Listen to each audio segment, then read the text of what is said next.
Students, today we are going to start the fourth unit of the syllabus of class 12. So that we start with the heating effect of electric current. When electric current flows through a conductor, heat is produced across the whole length of the conductor, and this phenomenon is called heating effect. There are a number of examples that we have in our daily life. For example, heating elements of electric heater, electric iron, geyser, etc. When electric current flows through that, heat is produced. There we use a filament or what you call it as heating element. Current when flows through it across the long spiral form of a conductor that is actually made of nichrome, constant and manganese, etc. Heat is produced. That heat produced we can use for purposes, right? For example, a water heater heats water, and electric iron using which we can press our clothes and so on. When a PD is applied across a conductor, electron starts drifting. That also it is a very common experience.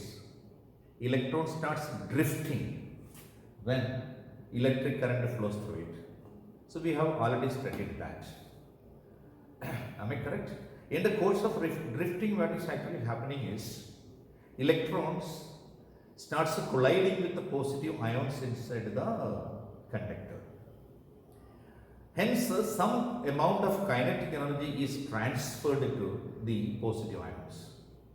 Thereby, the kinetic energy of positive ions increases. In which internal energy of the system increases.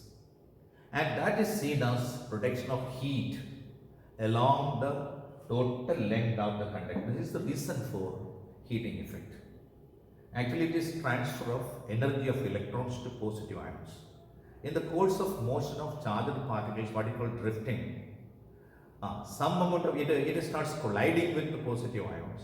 Some amount of electrons energy is transferred to positive ions.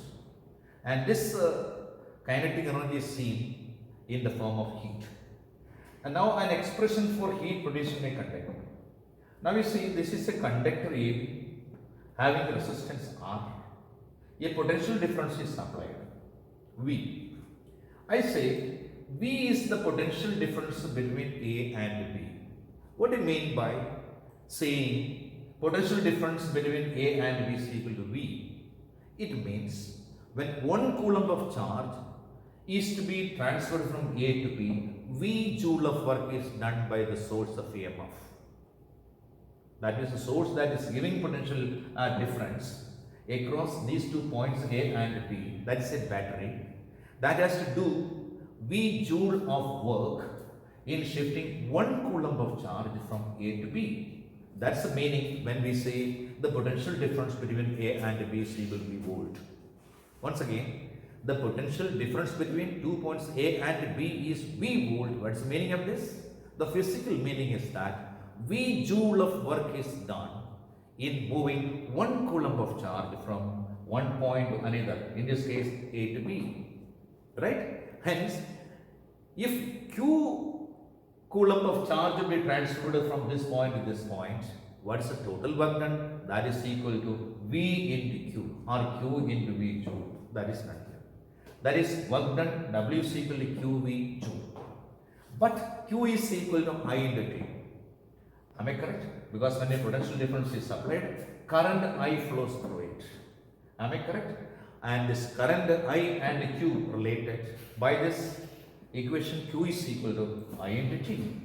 Hence we can say W work done, W is equal to, in place of QV, we will write in place of Q, we write VI into T. Am I correct? Also, V is equal to I into R. V is equal to I into R. Hence, W is equal to QV, that is equal to I into V into I into T, that is equal to I into R into I into T is equal to I square R into T. Am I correct? Okay. I square R into T. So, I square R into T, right? This work is equivalent to heat produced across the conductor. This work is equivalent to heat produced across the conductor. Heat produced, hence we can write, is equal to I square R into T joules. That is equal to V into I into T joules. That is equal to, because I is equal to V by R. Therefore, this is equal to V square divided by R square. V square by R square into R into T is equal to V square by R into T. So, three relations we have. H is equal to heat produced equal to I square R into T joules, V into I into T joules, and V square by R into T joules. So, these three relations are important. So, when we change joule into calories, we have to apply Joule's constant, what is called conversion factor. This is in work units and this heat is in work units. Now heat has to be converted into what is called heat units only. Then we have to divide the whole thing by 4.18 or approximately 4.2.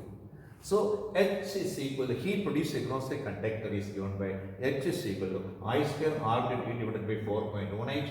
That is equal to VIT divided by 4.18. That is equal to V square divided by V square by R into 4.18 the whole into T calories.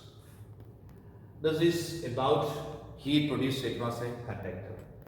Right? Next is what is power. Power is the rate at which electric work is done by the voltage source, example battery, in maintaining electric current in a circuit. This is called electric power. Or we can say that the amount of energy utilized by a device per second. When it is connected to a source, how much amount of energy is utilized by the source in 1 second. So in this way also it can be defined. Am I correct? Now, W is equal to V into I into T. It is I only, please don't be misunderstood. W is equal to V into I into T. That is called I square R into T. This is all joule unit, work unit only. Now, power P is equal to W by T. That is equal to V into I into T divided by T. That is equal to V into I. Or I square R into T divided by T. That is equal to I square into R. Same is equal to V square by R into T. The whole divided by T is equal to V square by R. This is power. Unit of power is watt. The electric power of a device or a circuit is 1 watt if a current of 1 ampere flows through it when a potential difference of 1 volt is applied across it. This is the definition of 1 watt. Right? Okay. Or 1 joule of work is done by the source when a potential difference is applied across it is equal to 1 volt. Other units of power are kilowatt. Kilowatt is equal to 1000 watt. And other one is megawatt. Megawatt is equal to 10 to the 6 watt. But the unit of energy, electric energy measured practically, in practical purpose is something different. Right? Electric energy, this is the energy applied by a voltage source in maintaining electric current in an electrical circuit. That is what is called electrical energy. So it can be measured in watt seconds, sometimes it is made in watt seconds, and sometimes it is in joules, watt second is, or joule it is not divided by joule, it is watt second or joule. But the practical unit of electrical energy, what is called unit, for example, the electricity department measures the electric current, the energy utilized by a household in terms of unit. 1 unit is equal to 1 kilowatt hour. 1 kilowatt hour is equal to power in kilowatt into time in hour. Kilowatt is equal to 1000 watts into 1 hour is equal to 3600 seconds. That is equal to 3.6 into 10 to the 6 watt second or joule. Am I correct? This is the condition about. Now we are coming to a new term, what is called power transfer theorem. Power transfer theorem is very important. Most of the time questions are asked from this part.